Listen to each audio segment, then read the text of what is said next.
Goeiedag, ek is Rian Pretorius van die AP Kerk Waterberg in Nylstroom. Ek gaan vir die volgende 3 dae meer spesifiek met die broeders gesels. Daarna kom die susters aan die beurt. Kom ons lees Rigters 14 se eerste 3 verse. Jy kan maar gerus die res ook later gaan lees. Toe Samson afgegaan het na Timna, sien hy in Timna 'n vrou uit die dogters van die Filistyne. En hy het opgegaan en dit aan sy vader en sy moeder vertel en gesê, ek het 'n vrou uit die dogters van die Filistyne in Timna gesien. Neem haar dan nou as vrou vir my. Maar sy vader en sy moeder sê vir hom, is daar onder die dogters van jou broers en onder my hele volk nie 'n vrou, dat jy heen gaan om 'n vrou uit die Filistyne, die onbesnedenis te neem nie? En Samson sê aan sy vader, neem haar vir my, want sy geval my. Hoeveel van Samson kom in u en my lewe na vore? Samson, die kragbehepte spiertier, raak verlief op 'n vrou wat hy gesien het. Hierdie vrou was 'n Filistyn, een van Israel se vyande, omdat hulle afgodsaanbidders was en God verag het.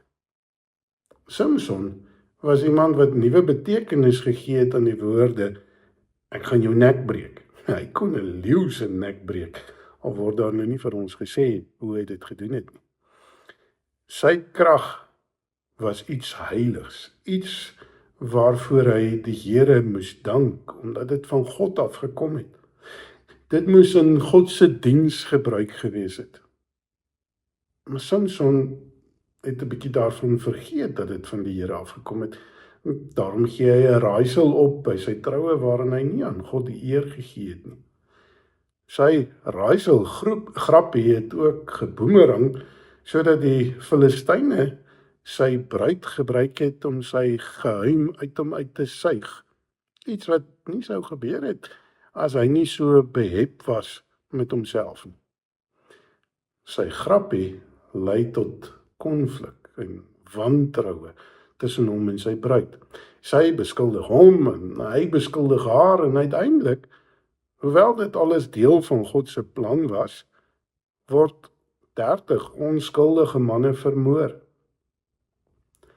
Sy huwelik was kortstondig, aangesien die skoonpa besluit het dat hy nie eintlik vir die bruid omgee nie en hy haar toe vir die strooijonker gegee het. Al is hierdie verhaal so oud, is dit steeds so aktueel. Want soveel van ons moderne mans leef ook eintlik maar net vir krag.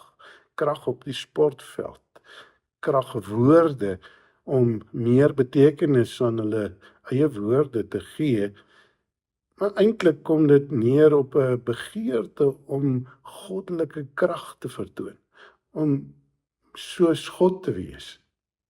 En dit is tog eintlik Adam se eeueoue sonde.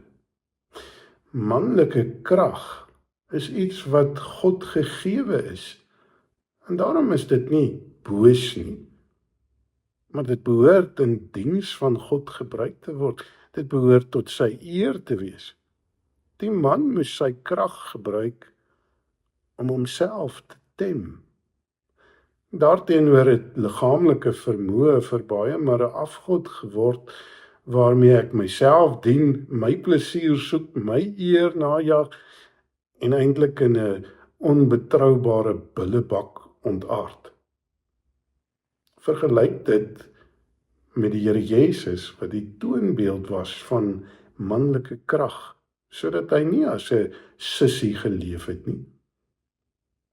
God verwag nie van ons as mans om meisieagtig te wees, soos wat die feministiese woke beweging begeer nie. Maar hy verwag Christus navolging. Dis nie so eenvoudig nie.